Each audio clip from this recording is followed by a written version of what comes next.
ازيكم عاملين ايه؟ رمضان كريم عليكم يا رب. تعالوا مع بعض نعمل وصفة سهلة جدا وفي نفس الوقت حلوة جدا. هنعمل مع بعض ايه؟ هنعمل مع بعض الكنافة بالنوتيلا. طبعا كلنا عارفين اسعار الكنافة بقى مبالغ فيها جدا، بالذات كمان بقى اما تكون بالنوتيلا. لا، انا هخليكي تعمليها معايا بمنتهى البساطة وفي نفس الوقت اقتصادية، مش هتكلفك كتير وعلى قد الايد وفي متناولنا جميعا. هنعمل مع بعض ايه؟ يلا نقول المقادير. عندي ربع كنافة، انا عاملاه جايباه اختصارا للوقت جاهز. زي ما عملته قبل كده في الفيديو للكنافه بالمانجا. لو انتي عايزه ترجعي له ارجعي وشوفي يتعمل ازاي. والكريم شانتيه برضو جاهز اختصارا للوقت. وعندي بقى ايه؟ مقادير النوتيلا اللي انا هعملها معاكم عشان اعرفكم بتتعمل ازاي. عندي 4 معالق كاكاو كبار يكون غامق، انا بستخدم بصراحه كاكاو الاسباني، بيبقى طعمه حلو جدا.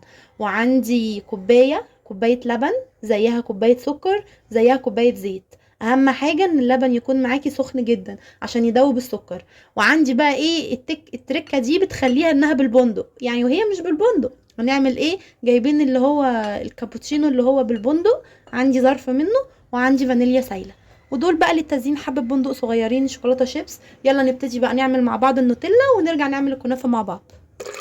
بقى الخلاط بتاعي معاكم، ضفت اللبن السخن اهو معايا، وهحط السكر.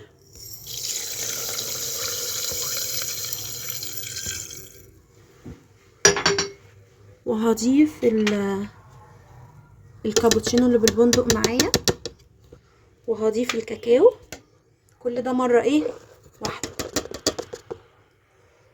وهضربه بقى اهو كويس جدا معاكي. اهو انا حطيت السكر واللبن زي ما قلت لكم والكاكاو والكابتشينو بتاعي، ضربتهم في الخلاط كويس لحد ما هما دابوا، اتاكدت ان هما دابوا. هنزل بقى بسنه الفانيليا، سنه صغيره خالص، ريحه بس. وهنزل بنص مقدار الزيت، وهضرب لحد ما يتقل شويه وارجع تاني. شايفين القوام ابتدى ان هو يتقل معايا اهو. هنزل بقى ببقيه مقدار الزيت واضربه لحد ما يتقل خالص. شايفين يا جماعه؟ انا سبتها اهو وقلت اوريها لكم، متماسكه جدا ورهيبه. هوريها لكم وانا بغرفها في الطبق. شايفين يا جماعه؟ انا بوريكم وانا بنزلها القوام اللي انا عايزاه بالظبط، مش محتاجه ان انا احطها اساسا في التلاجة انها تتقل معايا. شايفين يا جماعه؟ متماسكه جدا رهيبه. هنبتدي بقى ان احنا نعمل مع بعض الكنافه ونحشيها. مش محتاجه ان انت تدخليها في التلاجة ولا حاجه، هي تطلع قوامها متماسك ومظبوط قوي معاكي. جربيها، هتقولي ان انت شارياها من الشارع يعني. قلت لك جربيها بالطريقه ديت، الكابوتشينو اللي بالبندق بيديها نكهه البندق بالظبط.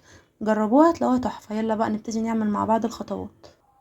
انا هعمل في الفوانيس، بحسها بصراحه مبهجه قوي كده في رمضان، تدي شكل حلو.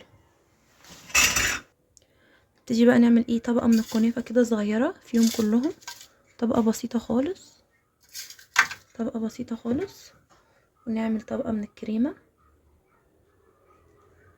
طبقه من الكريمه كده، وزيها في كل الطبقات اهو. شايفين الكريمه متماسكه ازاي معايا؟ عملتها قبل كده معاكم، لو حابين تعرفوها ارجعوا للفيديو بتاع الايه الكنافه بالمانجا. حطيت بقى الكريم شانتيه كده، وهبتدي ان انا احط برضو طبقه من الكنافه تاني، طبقه من الكنافه تاني كده، واعملها كده كويس.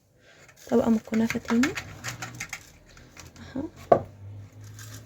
نعمل بقى ايه؟ نحط بقى النوتيلا. هحط كده شويه ايه كويسين، رهيبه يا جماعه، تحفه جدا. احط في التاني برضو معلقه كده كويسه برضو، واحط في التالت اهو. بعد بقى ما حطيتهم، هحط بقى شويه شوكولاته شيبس كده من النص، شويه شوكولاته شيبس، كام واحدة بندق كده، كام واحدة بندق برضو الناحية دي اهو. وممكن نحط واحدة من دي كمان كده في النص برضو، عشان وانتي بتاكلي كده ايه تتكيفي. ونحط بقى طبقة من الكنافة تاني، نحط بقى طبقة من الكنافة تاني اهو. بعد ما عملت الطبقات عايزة اوريكم، رهيبة بجد. هنحط بقى من النص واحدة كده، واحدة كده، واحدة كده. ممكن كمان واحدة من الابيض ده كمان للتزيين، بتدي شكل حلو. ونقفل بقى الفوانيس بتاعتنا. بصراحة يا جماعة انا بحس ان هما مبهجين جدا في رمضان، بيحسسوني باجواء كده رمضان، شكلهم رهيب اصلا. انا بقى عايزة اوريكم الطبقات. شايفين؟ شايفين الطبقات تحفه بجد. طبعا دي مش هتقضي معاكي كميه عزومه، هنعمل بقى مع بعض برام برضو صغير كده ينفع للعزايم بقى. جبت بقى البايركس بتاعي وهبتدي برضو اعمل ايه طبقات. طبقه من الكنافه كده، ننزل بقى بطبقه من الكريم شانتيه، احط الكميه بتاعتي حلوه قوي. بعد ما حطيت الكريم شانتيه هحط برضو طبقه ايه من الكنافه كده، بفرد كويس اهو. طبقه من الكنافه، شايفين ما بتاخدش اصلا كنافه كتير، ربع كيلو الكنافه، شايفين عمل لي حاجات قد ايه. وهنزل بقى بالايه بالنوتيلا بتاعتي. واو، حطينا بقى النوتيلا، هبتدي ان انا احط الكنافه كده طبقه من على الوش خفيفه اهو. رهيبه بجد، جربوها، استناكم تجربوها وتقولوا لي رايكم ايه. انا واثقه انها تعجبكم جدا يعني. وجربوا النوتيلا بالطريقه دي، هتطلع معاكي متماسكه. وممكن كمان مش شرط ان النوتيلا دي تبقى للكنافه بس، ممكن تعمليها سندوتشات للاولاد في فينو في بتاع، هي طعمها زي الجاهزه بره بالظبط يعني. تعمليها في كريب، تحشي الكريب بيها بالموز، هتطلع برضو رهيبه معاكي، حلوه قوي كده. شايفين يا جماعه بجد رهيبه، بصوا طبقاتها من جوه تحفه بجد. هبتدي بقى ان انا ازينها بسيط كده بشويه بندق من على الوش، حاجات بسيطه خالص يعني لا تذكر، للتزيين بس. واحط كده كام واحده من دوت كده كده.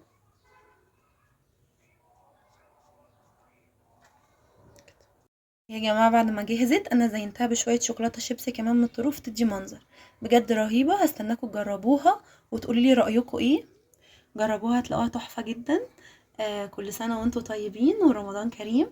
عملت النهارده معاكم الكنافه بالنوتيلا بالطريقه اقتصاديه والله مش مكلفه كتير. جربوها، استنى رايكم. وما تنسوش تعملوا سبسكرايب ولايك للقناه. كل سنه وانتم طيبين.